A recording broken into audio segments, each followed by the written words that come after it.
Terungkap kronologi pengeroyokan yang berujung pada meninggalnya seorang remaja yang baru lulus SMA berinisial TJK, 19. Korban mengembuskan napas terakhir setelah menjalani perawatan medis di RSUD Dr. Suetomo Surabaya selama 5 hari, sejak Minggu, 31 Mei 2026, hingga Kamis, 4 Juni 2026.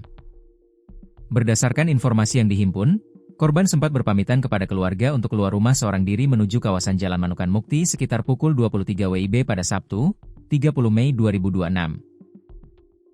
Keterangan tersebut disampaikan tetangga korban, Nia Sanjaya, 38.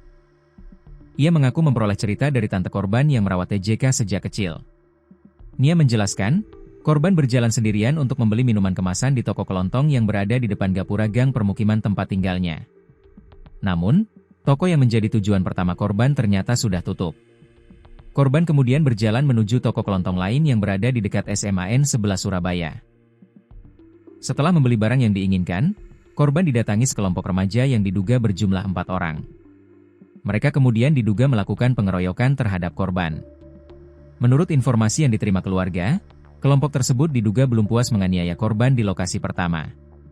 Mereka kemudian diduga membawa korban secara paksa ke area yang lebih sepi di kawasan Jalan Tengger sekitar pukul 2 WIB, Minggu, 31 Mei 2026.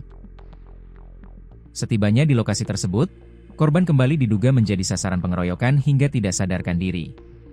Saat kondisi korban tidak menunjukkan tanda-tanda membaik setelah didiamkan, kelompok tersebut kemudian membawa korban ke fasilitas kesehatan terdekat. Korban dibonceng menggunakan sepeda motor menuju sebuah rumah sakit swasta di kawasan Jalan Manukan Tengah. Di tengah perjalanan, korban sempat terjatuh dari posisi boncengan karena tubuhnya ambruk ke belakang dalam kondisi tidak sadar. Setelah itu ditaruh di belakang sempat terjatuh katanya. Itu dalam keadaan dia sudah nggak sadar gitu. Setelah itu dia digeletakkan di dekatnya toko yang jualan sembako, ujar Nia saat ditemui di rumah duka di Jalan Manukan Yoso 2, Kamis, 4 Juni 2026, malam. Sesampainya di rumah sakit swasta tersebut, korban mendapatkan penanganan medis awal. Pada saat bersamaan, beberapa orang yang diduga berasal dari kelompok tersebut berusaha menghubungi pihak keluarga korban.